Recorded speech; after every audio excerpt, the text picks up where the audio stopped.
With canceled tours and the inability to perform regularly, 2020 will go down as a tough year for musicians. When it comes to Paul Stanley, the singer of legendary rock group Kiss, the inactivity gave him a chance to reflect on what he does and the importance of the arts in general.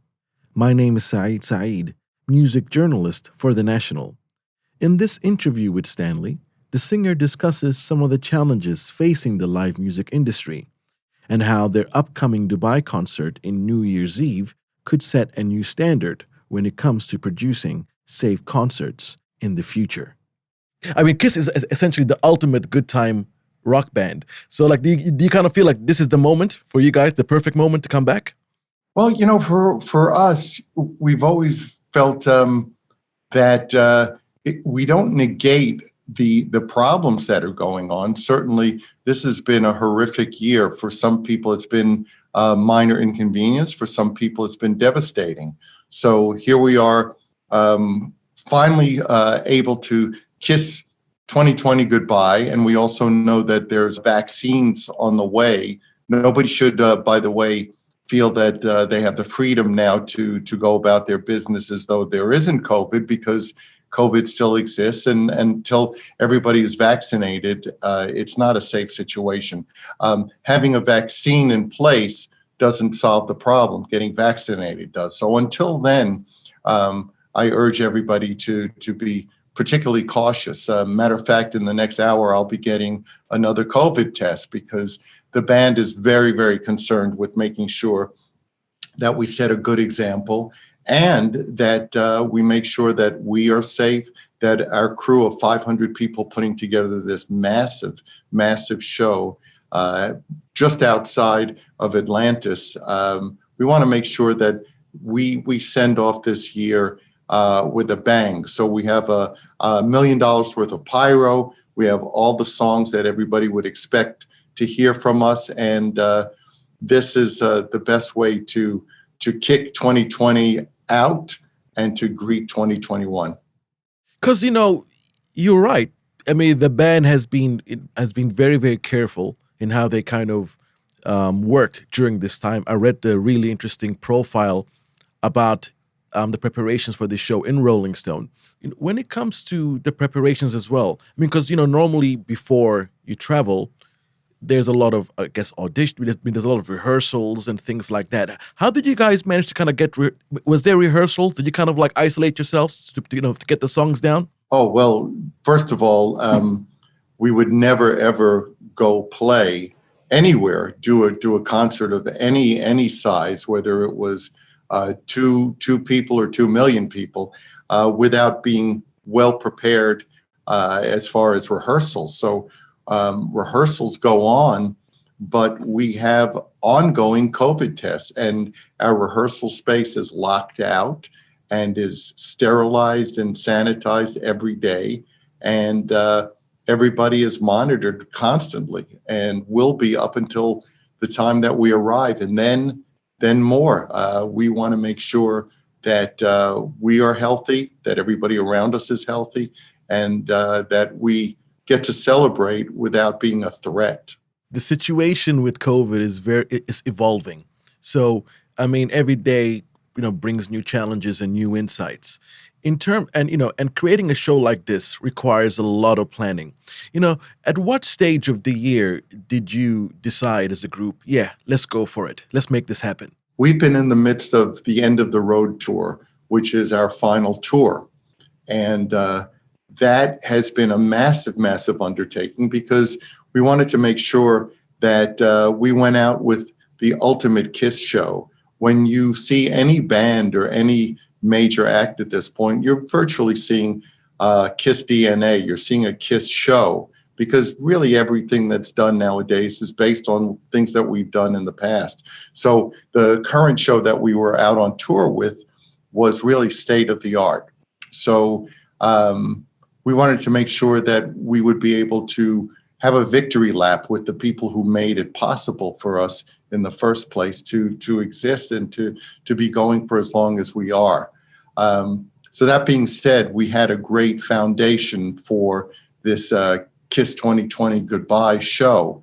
So it's really the end of the road tour show, but on steroids. It's absolutely massive. We intend to break a lot of Guinness World Records with the magnitude of this production. So everybody's been working night and day to make this spectacular, and round the world, people are going to see something that really befits the situation. And most people will not be out celebrating as they would in the past. So we'll bring the celebration to you. The interesting thing about a Kiss show, the great thing about it is that it is gloriously not subtle, you know? And the thing is, I wonder, is it a challenge to, because on one hand, you know, you're creating this massive spectacle, but on the other hand, it's going to be streamed. And streaming and television in its nature is quite an intimate medium. So in terms of the people who are watching it from home, do you think, you know, because the Kiss Army in a live show, they're very, very engaged. Do you expect, you know, the Kiss Army as well, the fans at home, to kind of really kind of engage from their living rooms, like have Kiss parties at home, COVID friendly, of course? It's a terrific, terrific question. I've always seen the camera and the microphone as a way to speak directly to people. And whether you're in the last row of an arena or a stadium, or whether you're home, I'm talking directly to you. I'm talking to each and every one of you. And this will be a night where we are celebrating, and I am celebrating with you in particular, because we've been all in this together. This is not paint by number or going through the motions. This is a time to celebrate surviving. Hopefully, most of us have survived the year, and we'll dust ourselves off and move forward. So this is a time for camaraderie, and especially around the world. It's an international time to celebrate, and we are not isolated in the sense that we are unaware of each and every person who will be watching us. And I particularly am very aware of everybody. And I will make sure that each person knows that this is for them. Talking about what's for them as well, is that a key talking point this year is the importance within everybody that's working within the music industry, as well. It's not just the people on the stage, it's the people behind the stage. It's the 500 people that make the Kiss show. So, and, you know, and it's a great thing, first of all, just to have them back, you know, back in their element, have you guys back in their element. Do you kind of feel that the whole industry will be watching what you guys are doing? And do you think perhaps your show could kind of be a beacon of light to point the way forward, perhaps for an industry who still don't know what to do in this current time? We're used to leading the parade. We're also used to having the sticks and stones thrown at us for leading the parade. But I think this is a way of showing people that if the coast isn't clear, in other words, if we don't have a green light, we certainly have an amber, a yellow light. So we can proceed with caution. And if everybody is willing to do this within the parameters of what is safe, not only for the entertainers, but for the audience, more importantly, then we can move forward. It's just how much are you willing to do to provide safety for everyone? And in this case, it starts with the crew and it extends to the audience. And we're very cognizant of it.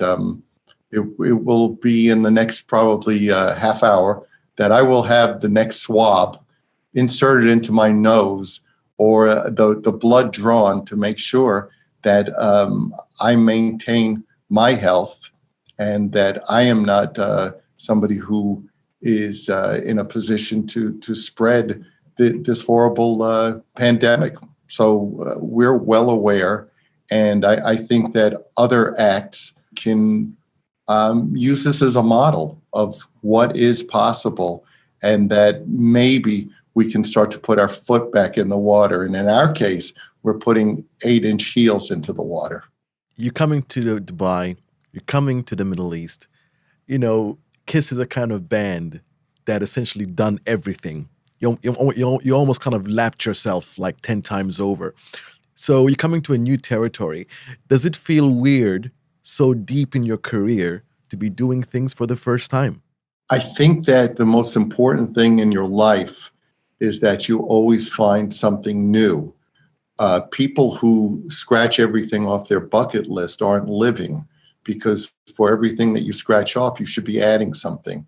And Dubai is a place that I have seen the visuals of for quite some time, and just been astounded at the architecture and the planning that's gone into building it. So to see it in person, it's right there on the list, and just another thing that makes me aware, and everybody should be aware, that you never know what's coming the next day, and you should open yourself up and be ready, to absorb whatever is available to you. An interesting thing about this year for me as a music journalist was the kind of conversations I've been having with musicians. Because normally you're chatting to a musician, they're in a hotel, they're on the road. So now I'm chatting to musicians, they're at home, and it's a quite more soulful, more interesting type of conversation we've been having. There's a lot of discussions about not taking things for granted, about, just, the beauty of staying home. How has this kind of year been for you? Because Kiss is a machine. When you go on tour, you go on tour. So how does it feel to kind of have a hard stop, for this year? I have to tell you that your questions are refreshing, because I've done quite a few interviews, and you're really, really very insightful. So Thank you, sir. my pleasure. I have to say that really this is a time for everybody to realize how important we are to each other, and that we need each other, and it's essential to us. There's nothing more important, as far as I'm concerned, than family and friends. That's the foundation and the core of everything. So this has been affirming in that sense. And I hope if people take anything away from this, it's seeing how much other people are essential, and how much people are, in a sense, critical in your own survival and well-being. Mm. And do you kind of feel we are interesting time now in the U.S. There is a changing of the guard when it comes to leadership. I mean, is there a sense of a renewal? Like, what's like? I mean, you kind of sense like, in the States there's something happening. The sun is rising, or something of that nature. I have to say that my political views aside, there is a division in the United States that is troubling, and I don't know what it's going to take to bring the country truly together. You have some people now who are sighing a sigh of relief and very happy, and you have other people whose nerves are raw. So it's a time of trying to figure out how we can move forward, taking into account that there are a lot of people who are unhappy.